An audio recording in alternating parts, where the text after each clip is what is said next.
All right, let's pile it on. Let's get out of here. That's a lot of fish.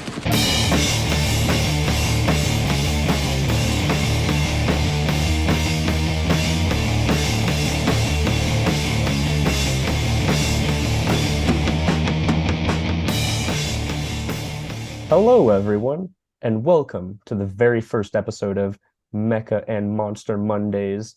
Today, we are going to be starting off with a very special film for, getting us into the idea and concepts of mecha and kaiju monster movies and the such. But before we get real deep in the paint with it, I want to introduce a very special guest. Hello, my name is Steve. Um, what else to say? I really like mecha. I really like tokusatsu. I really like kaiju films. I like all of that stuff. So I've been a fan of this stuff since I was a kid. So I don't have the filmic background in terms of production or film school like my compatriot here, but I've been a fan for quite a while, so hopefully we can have a great discussion about it.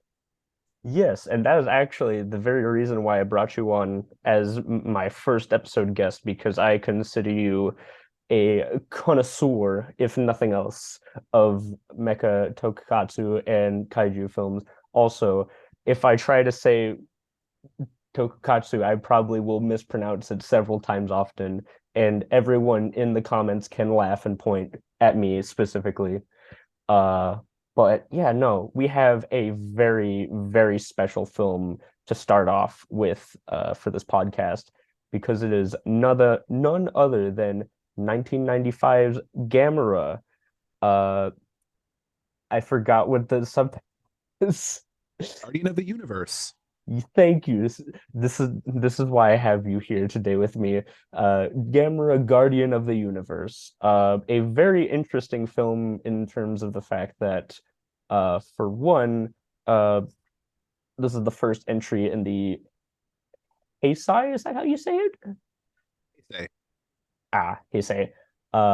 Era of kaiju, but for specifically Gamera, and I am excited about this one because Gamera is, I think some people know about Gamera, but it's not like a very deep knowledge of it. Like a lot of people would probably assume of it as just a like knockoff of Godzilla, but not as good as Godzilla. But which, after recently watching the 1965 film, I could understand why that might be the thought process when looking at Gamera because from that era, it was nothing too particularly special except for some elements which we'll talk about later. But it did evolve into something really interesting in the 90s with Gamera, Guardian of the Universe. And some little background on it, though. Gamera was first started in 1965 and was actually built from ostensibly a director trying to make a new series out of the foundation of ostensibly a broken series because before this, the director was going to make a film that I would describe from what the description told me as like Alfred Hitchcock's The Birds, but if the birds were just really big rats.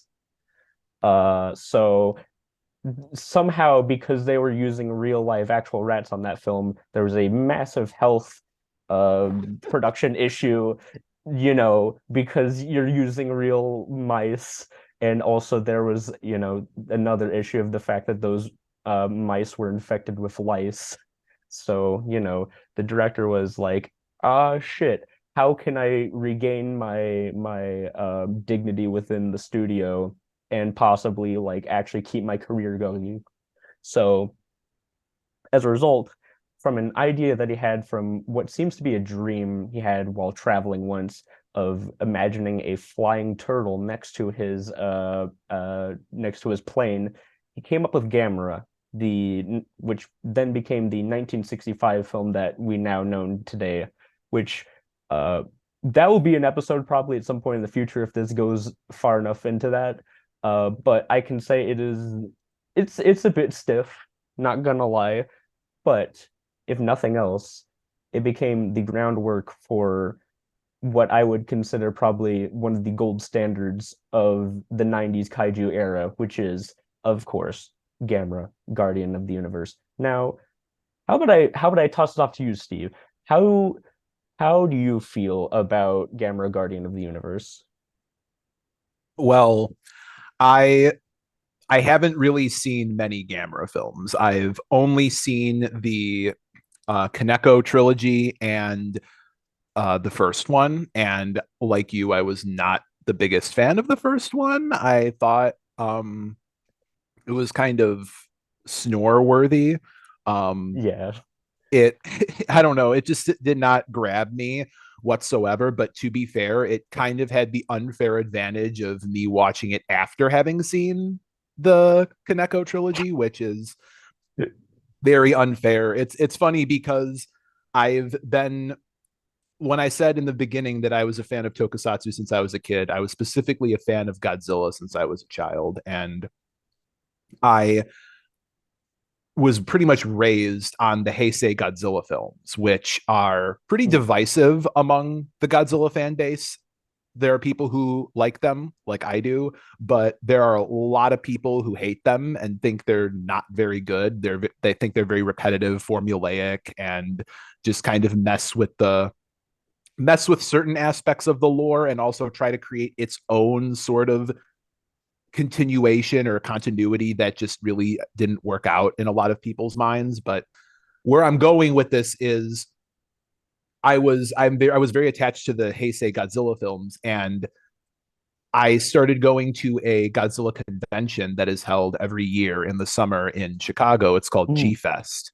yeah. Um, Really great place, really fun time. But the point is when you're there, you interact with so many different fans from so many different eras, from so many different age groups. And the thing I would constantly hear when I would go there was um was that the Heisei Gamera films are like the gold standard for kaiju films in general, and they blow the wall, like they blow every single Heisei Godzilla film out of the water. And I was thinking like, okay, that's high praise because obviously I'm a big Godzilla fan and I had been, and I kind of thought Gav Gamera is sort of a knockoff because Mhm. he's sort of Daiei's answer to Toho's Godzilla. So I thought, oh, he's just a knockoff. He's just a stupid turtle, whatever. But I mean, I kind of, as things went with my tokusatsu fandom, I think that something is stupid initially, and then I really get into it. I thought like Japanese Power Rangers, like Super Sentai, was stupid back Mhm. in high school, and then I like super into them now. So, but Yeah. the point being, I it was either the first or second G Fest that I went to that I bought a bootleg copy of Guardian of the Universe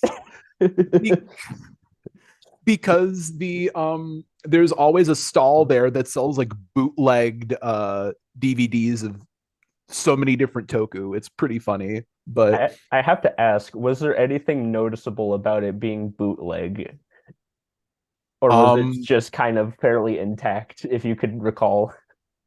no, it was very bootleg. Like it came in like a very standard black DVD case. The insert for the cover and the back cover was obviously printed from like a home printer. You could see like lines of like where it would run out of ink or something. Like the digital grain on it also.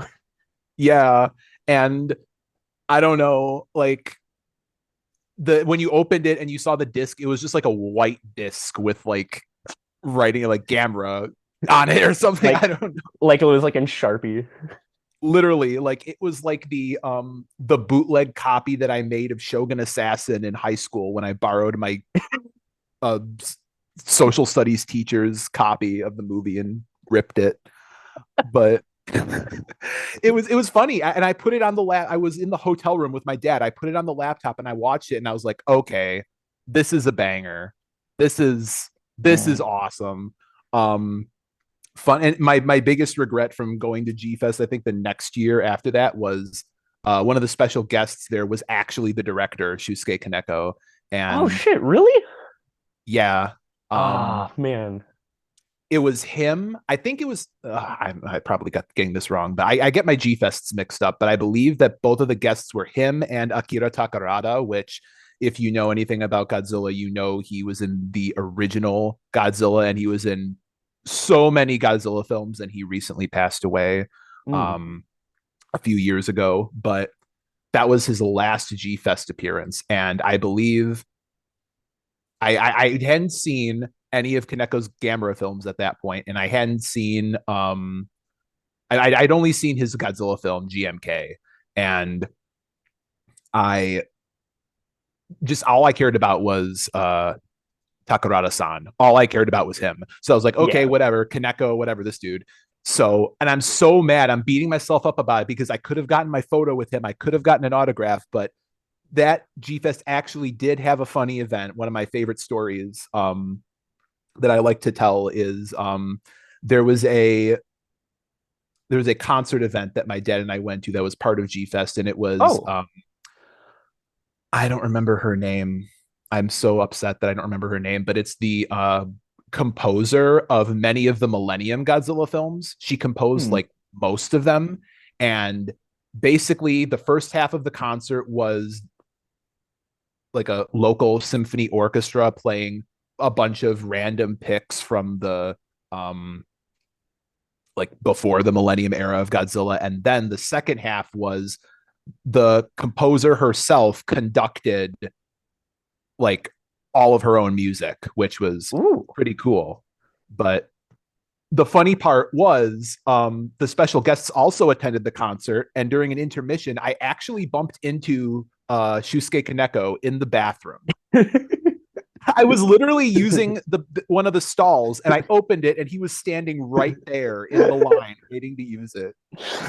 Imagine, just imagine you take a piss and you're like you look to the left of you and he's like, "It's the director of Gamera?" And he's just like, "Hey, it's me. I'm the director of Gamera." Me. Um, but yeah, I think after seeing that, I became a Gamera convert. I am a huge. I have yet to see any of the other ones other than the original and then the Kaneko trilogy, but Mhm. these are three of my favorite Daikaiju films. I consider them to be better than um probably like half of the Godzilla films, if I'm being honest, if not more. Especially the third one, Mm. Gamera 3 Revenge of Iris. I think that one is like top five Daikaiju films ever made. Um, but Yeah. for this one, this is getting things set up, but I I think like the biggest standout of this film for me is probably the production. Yeah, Um, absolutely. definitely. Uh, sh- Absolutely. yeah, I've Shin. Go ahead. I was gonna say it's like I think the thing that is the most surprising to me about this mainly just like this trilogy in general is like the production elements of it because having seen enough kaiju films there is a point when like the aesthetics and like the kind of like general like rhythms of it are pretty like standard, but like the thing with like this one that I was most surprised by is like there's the fight scenes are obviously very fun and like the rubber suits are like really like high quality kind of like production, especially like with Gamera you can see the weird fleshy shit in like the mouth and it's like it's weird details like that that are really interesting, but then there's also like the occasional like beautifully painterly shot like I remember we talked about the Gyaos on the tower, like kind of like nesting in it. But I also think about like the shot where like Gamera is dwarfed by like a massive mountain with like the sunset behind them. Yes. That one's so good. That's probably my favorite shot. The Mount Fuji shot was so incredible. That was amazing, but I have to say I I'm stammering because this film is just so amazing in terms of its shot composition, but Yeah. the the Gyaos, Sunset Gyaos on top of Tokyo Tower. I rewatched this film last night in preparation for the podcast, and I like screamed when that happened. I was so happy. Like sunset scenes in tokusatsu are the greatest things known to mankind. If you know, you know. We're talking Bioman, we're talking uh Ultra 7, Mm. so many amazing examples of sunset scenes in tokusatsu, and this is one of the best. It's such striking imagery. And I mean, in terms of just general production, what amazes me is I feel for general I'll put a general audience. I don't like using the term normie. So I will say general audiences. In terms of general audiences, those who are not tokusatsu or daikaiju fans already, I mean this in the most sincere and loving way possible, but there is a cringe curve when it comes to tokusatsu. Yeah, I You agree. Yeah. It is massive, but once you get over it, it is like a wealth of riches. exactly. You have to accept that even though tokusatsu means like I forget the exact translation, but it's like special effects. It's basically the whole genre is just special effects shows and films. But I, especially modern general audiences, especially MCU pilled modern general audiences, which With the whole like I, that had just happened. I don't understand because I haven't seen the full movie, but I recently watched a clip from the Flash movie. I know it's not MCU, but Oh, it's the one with the many worlds and all of the deep fakes. And I'm like, how do people enjoy this? How did this pass as a thing? it's But it's funny to me with like a case like that because that has like $200 million, but like the effects of something like not even like the production of like a Gamera, but like even like a B grade Common Rider episode has more appeal because of its sort of shoddiness versus we have $200 million. Here's a bunch of corpses floating around. exactly, it's just so it's this idea that you have to. I'm not insulting the genre at all when I say cringe curve. I mean that in the loving way possible because there is a Absolutely. suspension of disbelief. You have to understand that this is not even in terms of CGI and really good special effects like Lord of the Rings. Like you're not getting that. This is practical effects. This is Mhm. a lot of these, especially the shows, they're working on a small budget.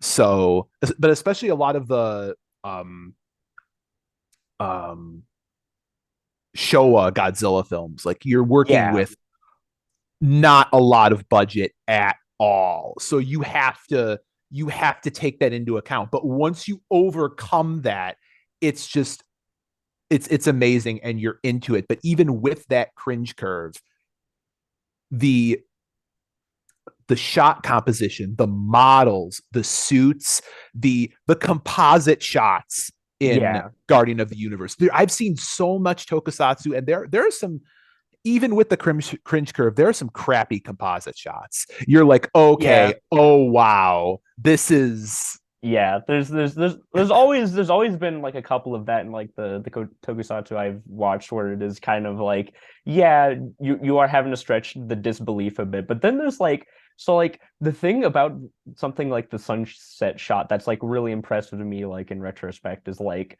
you like that one in particular like it still looks like I can't tell if it's the entire shot's a model or if it is a composite where like the Gyaos are just composited into like some effect of the tower over like Tokyo or wherever it is specifically, but like there's a point where I like wait no that's a special effect and I forgot about that actually, which is exact. very rare.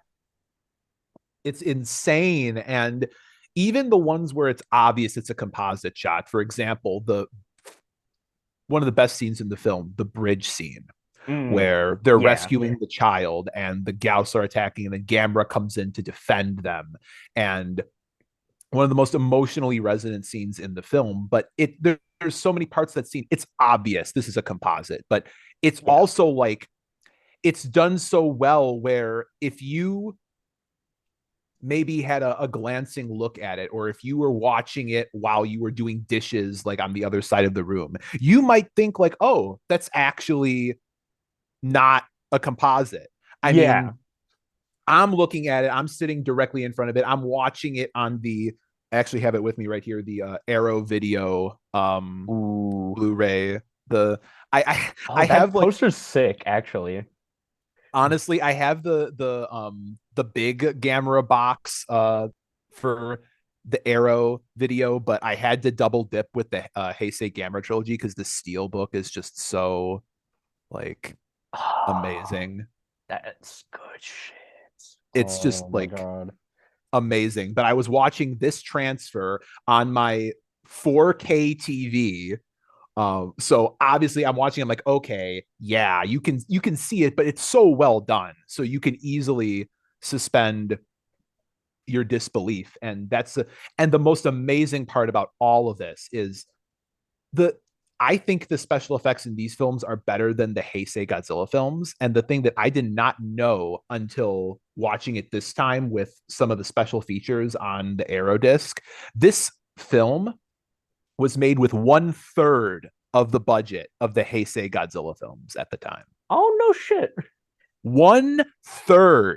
Holy shit. Okay, that's actually like incredibly impressive because as someone who has seen a fair amount of the Heisei Godzilla films, I can also very much attest, yeah, the Gamera films effects are leagues better than some of those entries have.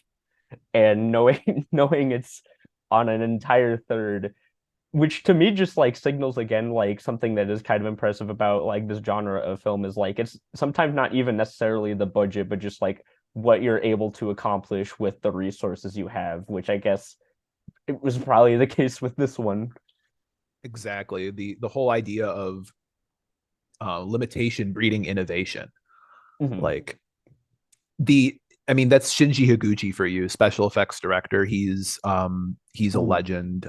He did all of these films. He did Shin Godzilla. He worked on Shin Ultraman. He's and but the thing that I did not know until watching this film again was also that the writer was here. I think it's Kazunori Ito, if I remember correctly, who's the writer for Ghost in the Shell. So Wait, what? Wait, for real? I'm not kidding. Kazunori Ito, I was right. Kazunori Ito. To be honest, that's actually really surprising to me, but also that makes a lot of sense to me because another thing that's really impressive about this film, well, like more so like this trilogy in general, is one issue that a lot of kaiju films have is that even if their productions are really nice and that the fight scenes are great and that sort of thing, that the human element at times is not the most interesting. And somehow I'd say like the human characters are more genuinely enjoyable like in this trilogy than they are in most of these like kaiju entries, which uh fun fact, I'm gonna also pull out my notes. Uh I think I know the what you're gonna say. the lead actress, Ayako Fujitumi, I think is her name. Fujitani. Fujitani, thank you, is the Steven Seagal's daughter, but Yep. also was acted and helped write Hideaki Anno's Ritual, which was wild to me because I knew about her acting in that movie, but what I did not realize is that she helped write it and was also the writer for the source material that the film was based on, which Yep. was wild. I was like, oh, huh. Well, would you look at that? She Uh, was also involved in a TV show called Atami no Sosakan. I'm probably butchering that, which stars Joe Odagiri, who you know as Kuga, Kamen Rider Kuga. what? Oh, yes. Yep. So the various there's so many one of the things I love about daikaiju films is um a lot of times within the franchise, they will bring back actors or even cross actors over from various series. Like one perfect example of that is actually actor Akiji Kobayashi, who starred in pretty much every Showa Kamen Rider show as Tobei Tachibana, but he actually played in a few of the Heisei Godzilla films in minor roles. So with like some politicians or some whatever. So it was actually those are the kind of things that I love about these films. And one perfect example of that is in this film in the very beginning with the boats. The captain of the main boat was actually the star of the original Gamera film. Ooh, I didn't And know about that. the captain of the other boat is actually played by Akira Kubo, who is a star of many of the Showa Godzilla films. Yeah, I was gonna say the person you mentioned at the when you're talking about the G Fest. Oh no, that's a different Oh, guy. different guy. Yeah, Ignore what I said. no, it's all good. Um it's a different dude, but like that's what I love about these films is they constantly bring back actors and actresses. Like for Godzilla Final Wars,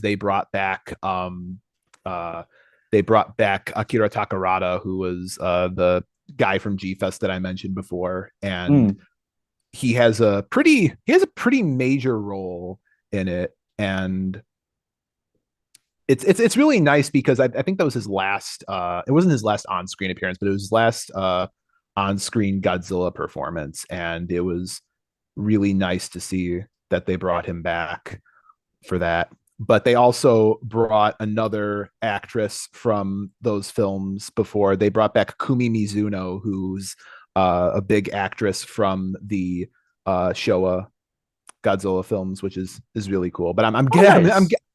I'm getting a little off track. I'm glad I wanted to touch on what you said about the human element, because one thing that frustrates me about some of the Godzilla fandom is they will try to defend various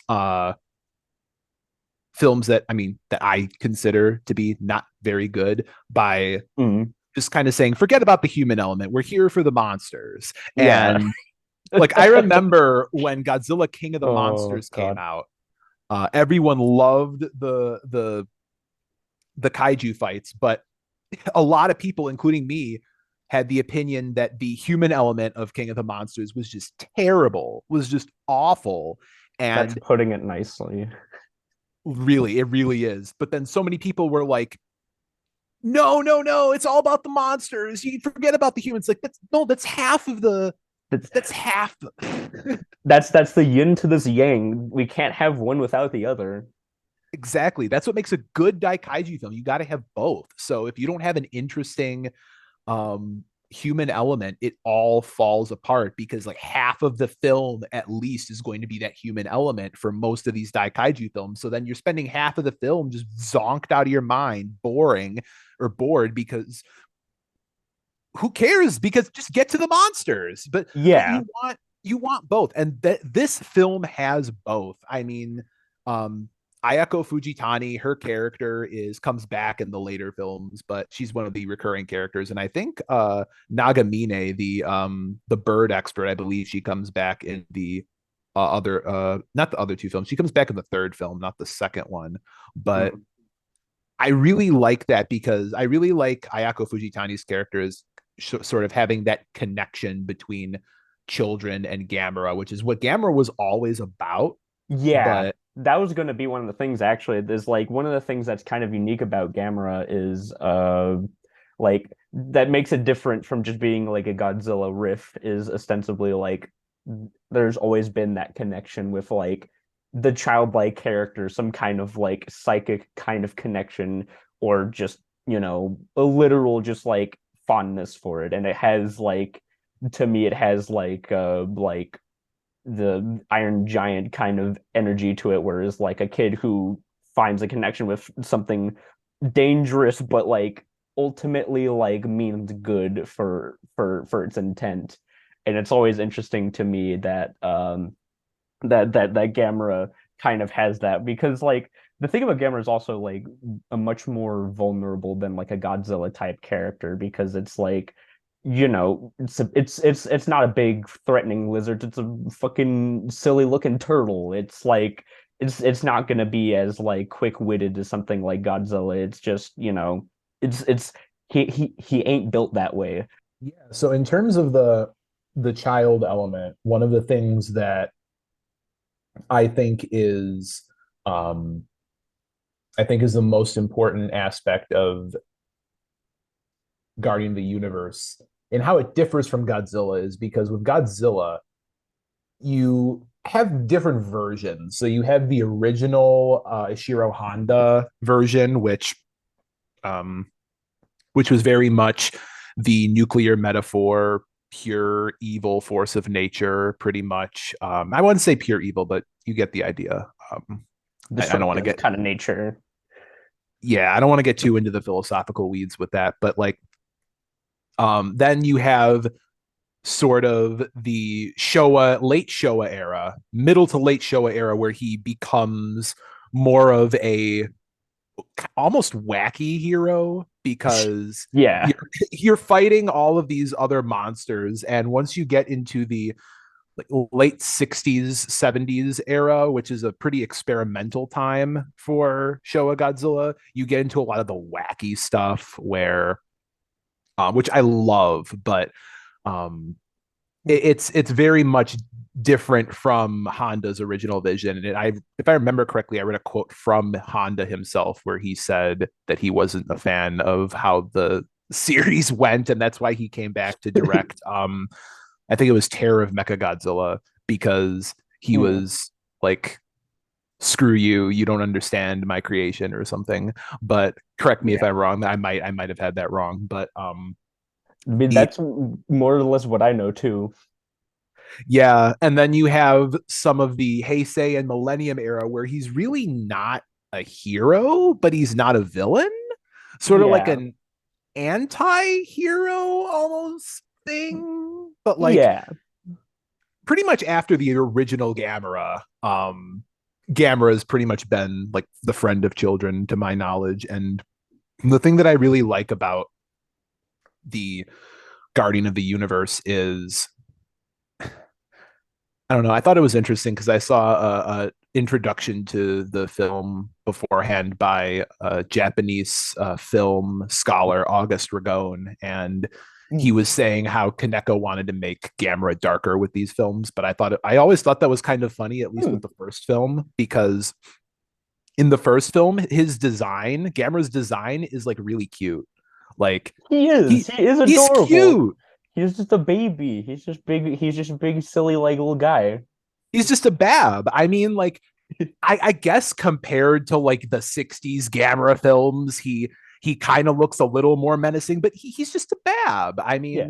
I I wonder if mean, I wonder if that was meant maybe more for like the villains, because like as far as I know, the only other Gamera villain I know is like the big shark that's also a sword. But like the Gyaos in this film are genuinely like really unnerving. oh Like yeah, from a sound design and puppetry standpoint, they just give me they wig me out in comparison to like Gamera, who is like this, force of good, and like visually speaking, he's not really that intimidating. He's just a big silly turtle. which is one of the greatest things that Gamera 3 does is sort of pull the switch on that where he's Mm. actually like really menacing, but there's a whole point to that, but I'll wait until hopefully in terms of this podcast we'll get to cover the other two films because I really want to talk about Gamera 3 because it's like the greatest film ever. But like, If I can help it, it will happen. And honestly, I'd almost consider it a certainty at some point we will discuss that film. yeah. But the thing that I love about the the Heisei Gamera films, especially this one, and how it establishes that whole dynamic is very much so Guardian of the Universe is following in the themes of Godzilla and a lot of Tokusatsu, the burden of humanity in terms of trying to right the wrongs of what we have done and what we are doing to the environment. A lot of tokusatsu have very very strong environmentalist messages. But Mhm. that's what I love about this film is you have this idea. There's a whole conversation between Nagamine and I'm not gonna lie, I always forget the main guy's name, but um Hmm. I didn't I, put it in my notes, I don't think, because I I also have it right forgot. here. I remember, Yoshinari. thank you. I didn't put him down, but I put the police commissioner guy down. Oh, well, he's pretty funny. Yeah. Um, I he's pretty funny, but like the that whole conversation that they have in the bar where they're talking about how the Atlantean they never actually really established whether it's Atlanteans or not, which I find kind of interesting because in the very beginning, um Ayako Fujitani's character, she is talking with another like a classmate or something, and they name drop the continent of Mu, which is actually a Yeah. reference to the film Atragon, which is another Hmm. Daikaiju film that's about the.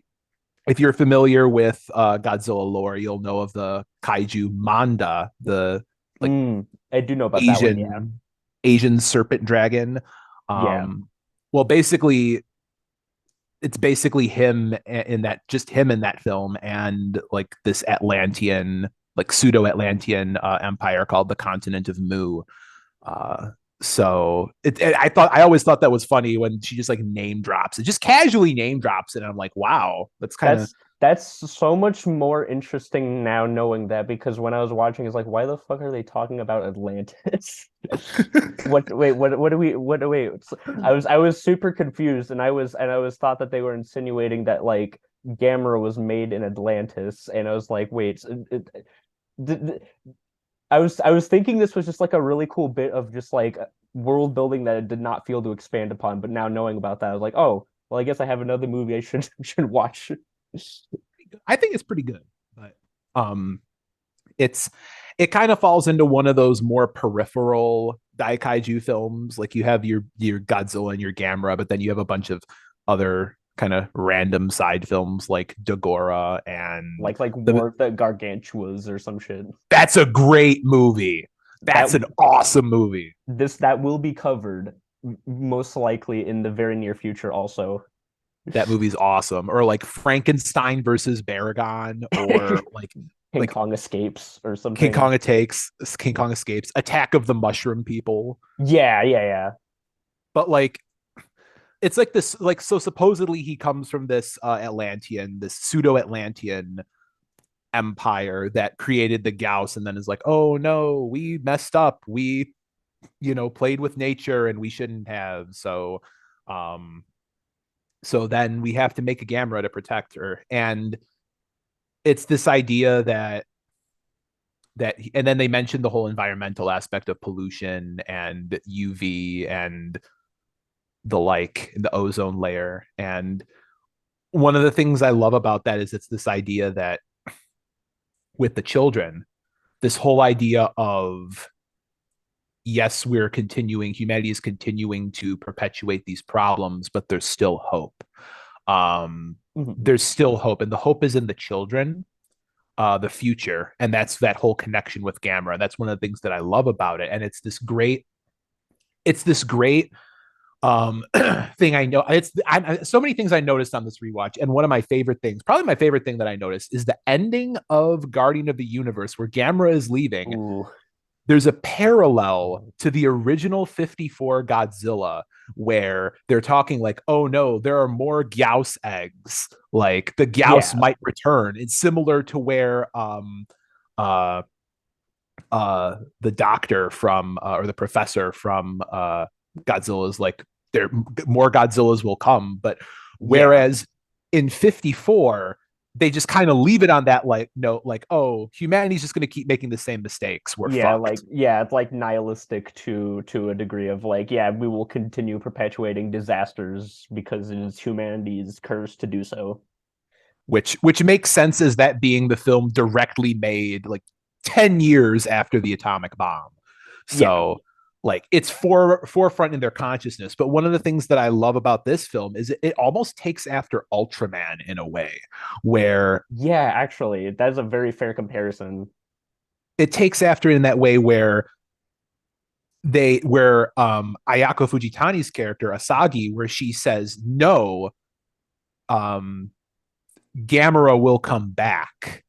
Gamera will save us. But there's also an aspect that the adults also say where they say it'll be up to us to face the challenge and to right those wrongs, which is very much an Ultraman sentiment, because the Ultraman sentiment is very much like Ultraman might come back and help us, but Ultraman always works with humanity. It's never just Ultraman. So there's this idea that, Mhm. yes, humanity did all these things and we are a problem, but we can't always accept or expect that this savior is going to come and save us. We have to do some of the work ourselves. Yeah. And that's what I love about that ending. It's such a wonderful parallel to 1954's Godzilla, it just like a whole positive aspect of like, yes, he'll come back. Gamera will come back and help us, but we also have to pull our own weight. And I just Yeah. love that sentiment.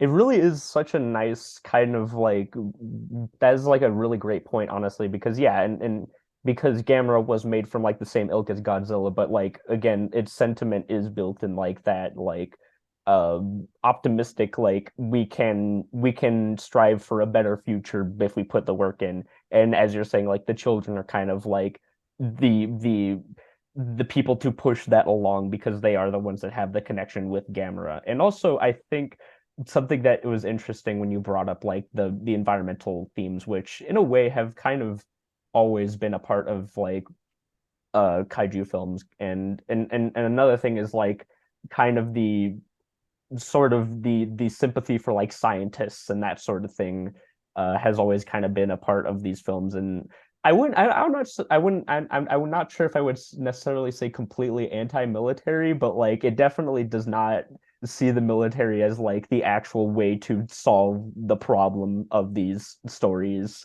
Um, which in a weird way, I was thinking a lot about like a kind of like instance of like when Japanese and American films kind of inspire one another. But I was thinking about like how Godzilla and some kaiju films probably inspired stuff like Jurassic Park in some way, which was very much also kind of like it's scientific and like environmentalist themes about like, the follies of nature and that sort of thing. And I was kind of thinking about that a little bit while watching Gamera because there was a couple of sequences that visually reminded me a lot of that, especially like the stuff with the boat when it's like raining and it's like there's like the lightning stuff and they're like, oh no, we're being attacked. And it's like it has like Lost World vibes to me, but like good.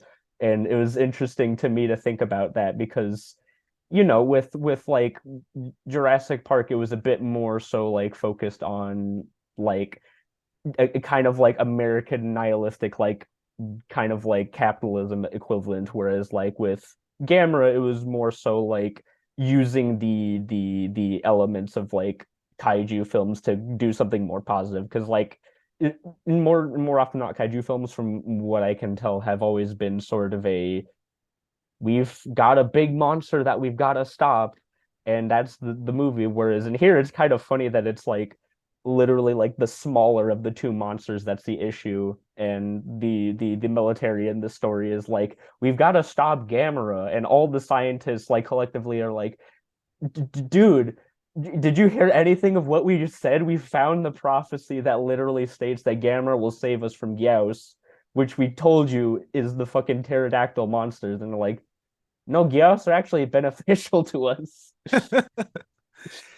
It's just like it's so crazy because like they're talking about it as if they're like scientists trying to preserve like a new species or whatever, when it's like there's more Gyaos than Gamera. There's one Gamera, so it's like, why wouldn't you want to save Gamera? How do you? The Gamera is an endangered species, Yeah. right? Like, come Uh, on, why are you? also, that reminds me of a note that I wrote down. I'm gonna try to find it again. Um, because it was interesting that you brought up the fact that they are more Gyaos, which was interesting to me that one of the things that it says was I think it was the some Gyaos are able to switch between male to female in certain areas, and I wrote next to it Gyaos trans rights. So that might be the thumbnail of this podcast. Interesting. I don't remember that line. I remember them specifically saying that like they were genetically female, like Really, only female. But maybe head canon. Let's head do it. I mean, headcanon. or I could be wrong. I don't, but We love to see a trans kaiju villain, but I don't know. Maybe it might have been like the subtitles that I saw it on because I do distinctly remember them saying something like that of like switching, and I was like, hmm, neat. Would you look at that? it could have been a mistranslation on the Arrow one's part, maybe. I don't know. Maybe. Um I was also using the Internet Archive, so I don't know how trustworthy that sub was. it's always rough when it comes to subtitles and things like that because so many things are lost in translation. Mhm. So, um, I mean, you never know. There's Japan has always been very interesting when it comes to LGBTQ plus issues and characters and things. There's like very good stuff and there's also like Yeah, but it's who knows? Gauss will remain another queer icon lost in translation. you have you have Funeral Parade of Roses and then you have Gauss. They are the same in my eyes. But the thing is, I actually really love the Gauss as a villain because of that subversion of like, big monster fights, even bigger monster. It's more so like kind of a enemy sort of more threatening in its numbers and deception than it is necessarily about like it being big scary monster.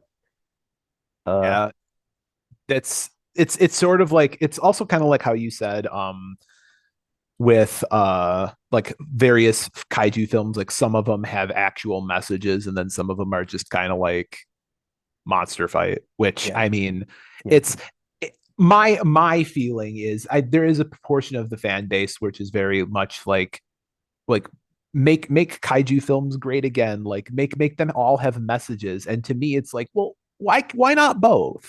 Like Yeah. why not both? Like let me have my depressing Godzilla 1954 and let me also have Godzilla Final Wars. Okay? Like Exactly. That's please. that's the thing is like it is a true duality, but I also feel like both are possible if you listen, if you weren't a fucking coward, you would realize that you could try both and succeed. But, Exactly. we can't live in a just world. We can't. We can never live in a just world. But But yeah, maybe if we work towards it, Gamera will help us. He will come back. He and Steven Seagal's daughter will help us. God, one day Gamera and Steven Seagal together, finally. Oh my god. Uh, That's amazing. But I don't. like, I don't actually. I don't know if I want that actually. yeah, I don't know. Steven Seagal's an interesting character. Yeah, Um, but fun movies, but like, yeah, I don't is know. I don't know if he could really bring the true pathos of Gamera, honestly. But um, there is also some other interesting like things, which is to me like there isn't as much crazy like actual like kaiju fights until I'd say about like the last third. Like there's the encounter on the bridge, which is just more like like just an encounter necessarily, but like it's not until like the last 20 minutes or so that I think it really gets into like the big fight, which by all accounts is kind of surprising because like, if it was, most kaiju films that are kind of B grade, it would be like, man, so is this a bunch of nothing, or are we actually going to get to like the bits that are fun? But because like there's actual characters and like filmmaking in it, it's like, oh wow, I can't believe it only took this amount of time to get to the fights, and then you realize it's like an hour into the movie, and you're like, oh shit, wait, damn. But Exactly. It's interesting. There's a lot of great build up.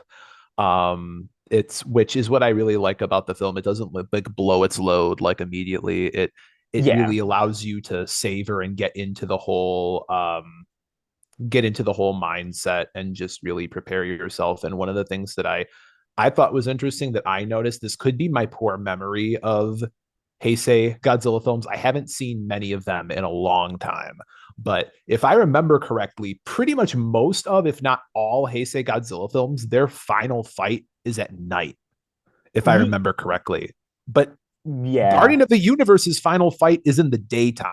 Yeah, just like out right in the daytime, which is very fitting, might I add, as we discussed, because like, Godzilla is a more sort of like thematically ambiguous monster, whereas like Gamera is like a very obvious like do-gooder. So like it makes sense to me that like they have their big fight out in the daytime.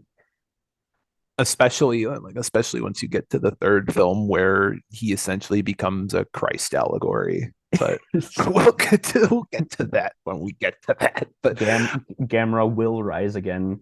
Gamera will return. Gamera will return in Ant-Man 3. Gamera will return in Tomorrow Never Dies. Oh wait, that reminds me of a totally pointless but hilarious anecdote that I do want to bring up, which is so one thing that is also kind of notable about Gamera is that to kind of like differentiate him from like the Godzilla types is that he has the ability to fly via like rocket power, which looks like, from at least the last time I saw it, was like from like, I don't know, maybe he like retracts his legs and then they shoot out fire. That's at least how I remember it.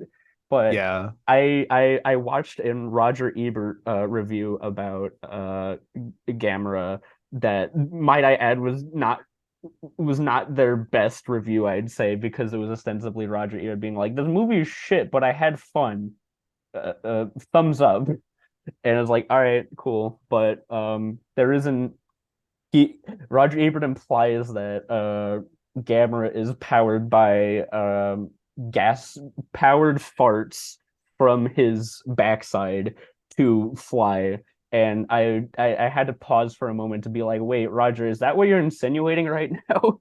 And I looked down at the comments and was like, I can't believe Roger Ebert saying Gamera farts so he flies.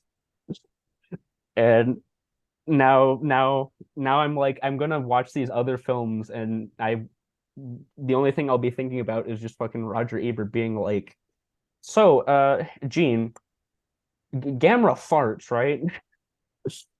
and be like, man, what a piece of art this is. Roger Ebert's an interesting guy. I don't really agree with him on like most things, but that's pretty funny. Yeah, I was gonna say it's like overall take not particularly solid, but the bit was hilarious. uh, but there's and now I'm kind of just getting into like the individual little bits I want to bring up because I think they're interesting or fun. I like the bit when the sort of like stereotypically like scummy politician guy realizes how bad things have gone, and he's like, I know what we must do now. We've got to get Gamera. And then the girl scientist just yells, "You're disgusting!" And I was just like laughing my ass off because it was like the most apt but like weirdly specific way of just being like mad at the situation and just being like, "You're the worst. Fuck you." Meanwhile, he's probably like the prime minister of Japan or something like that in the story. And then it like hard cuts to the next scene. It's like there's no further resolution to it. It's like, you're disgusting. Cut. Cut to next scene.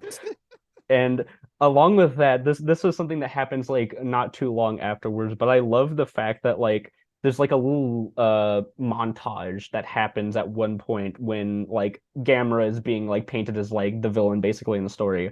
And there's a bunch of like people living their normal lives and reacting to things being affected because of this. Like someone was like, why is the fish prices so bad? And then someone's like, it's because of the god dang monster that's been going around. And I'm just like, I mean, I guess, yeah. I mean, in that situation, like transportation of like goods and services would not be as efficient. But it is just funny that you're like, my prices go up because of that big fucking turtle.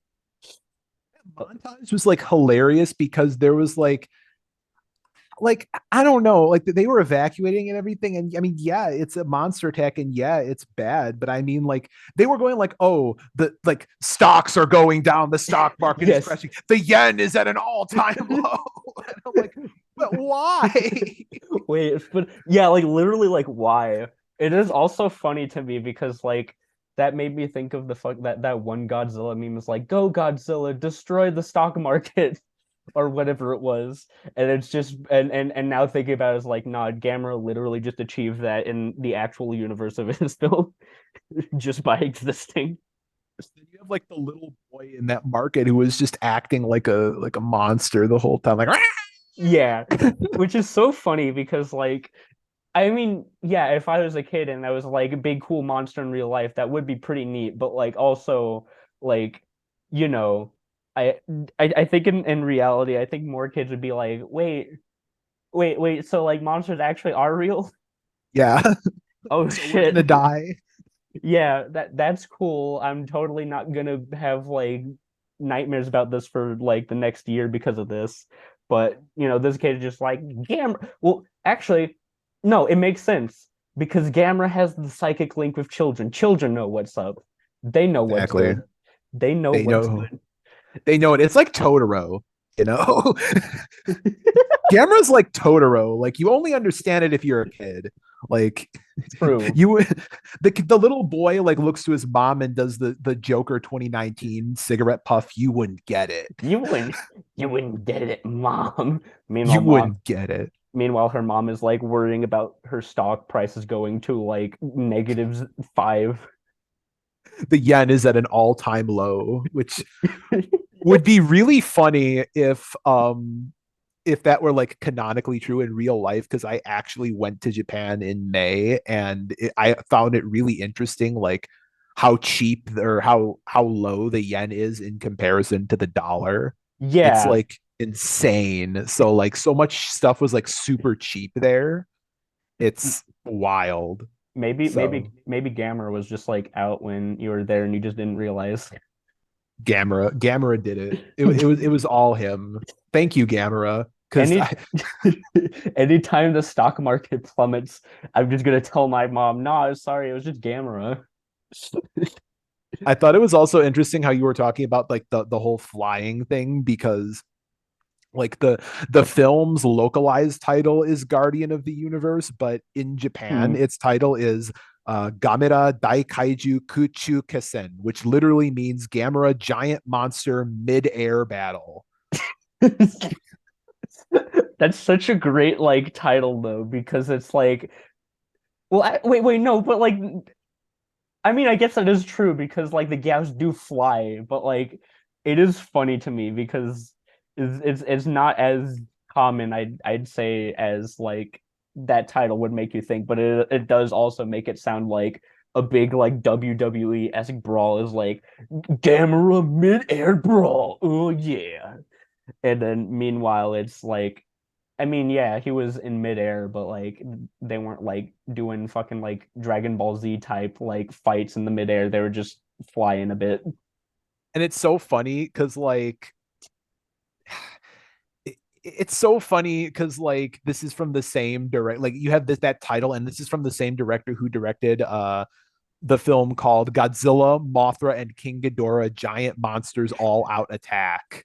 Like this long ass title. There's a reason why pretty much all Godzilla fans just call it GMK. Because Yeah, like who has time to say that title? Like, oh, what's your favorite Godzilla film? Oh, my favorite Godzilla film is Godzilla, Mothra, and King Ghidorah, Giant Monsters All Out Attack. Like, who you, has time to say that? you would have time if you weren't a fucking coward. True, true. I'm not worthy of having the Magatama and being the priestess for Gamera. I'm not worthy. Also, GMK sounds like it sounds like the abbreviation for some like 90s 2D shooter game. It's a So like Doom clone.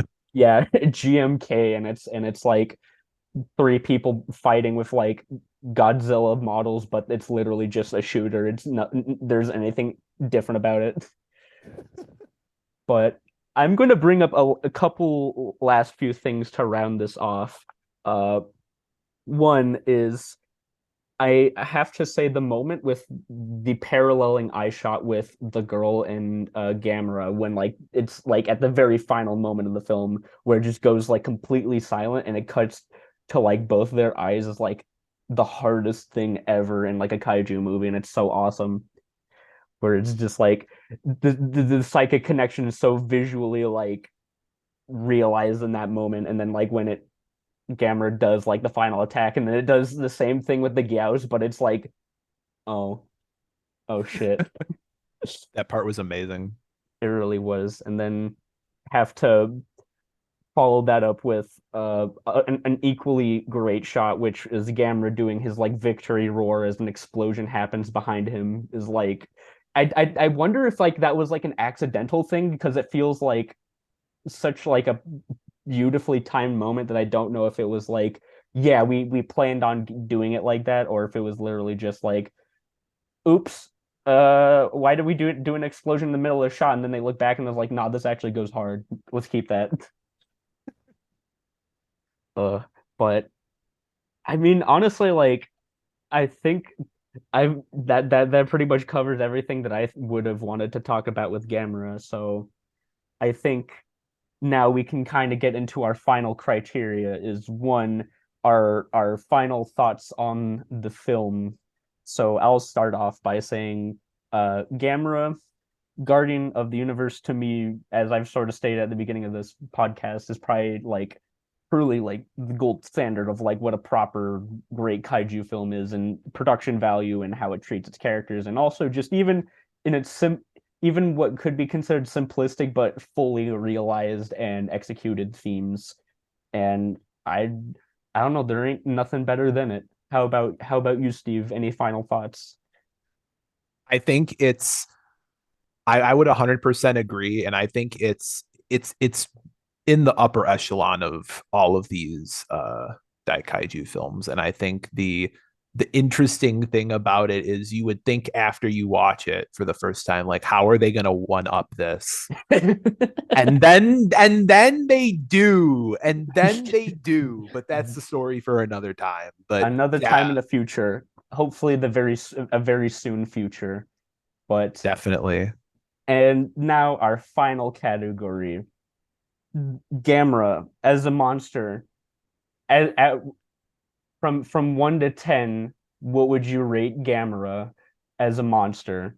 Because for me, I'd give that probably like a high 9 out of 10. Just on impulse alone, I'd say an easy 9, probably a 10 if I thought about it more. Honestly, Heisei Gamera is a 10 for me. I Mm, mean, I mean he's cute, like true. without being like too overly silly looking. Yeah, And he's not son of Godzilla. yeah, and he's like he's just a good guy. Like he's like, I love when he like protects them and he just like nods at them He like just yeah. okay, that might be the thing that actually puts it to a 10 for me because I forgot about that. That nod is that's a lovely nod. I'm like, oh, he cares. He cares about them. So like, He do I don't care. know. I, Oh, I love him. I love him. he truly be the friend of all children. Anywho, well, that rounds up our Oh, first you're ep. forgetting the Gyaos. Oh wait, you're right, the Gyaos. I give them hmm, I'd say like a 7, maybe an 8, because they're at first they're basically just pterodactyl, but like once they go like full like actual kaiju mode, it's like that's pretty cool. I like that. Yeah, probably a 7 for me as well, honestly. I think they're pretty cool, but like there's cooler things to me. Yeah, there are bigger horizons, hopefully soon to come of not just Gamera but kaiju in general.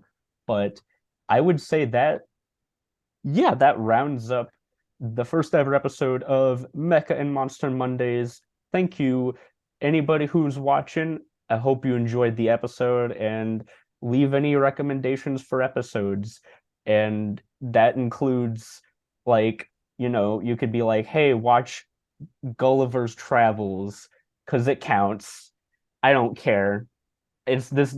I run this podcast and I don't give a shit. we'll watch Gulliver's Travels if you want us to.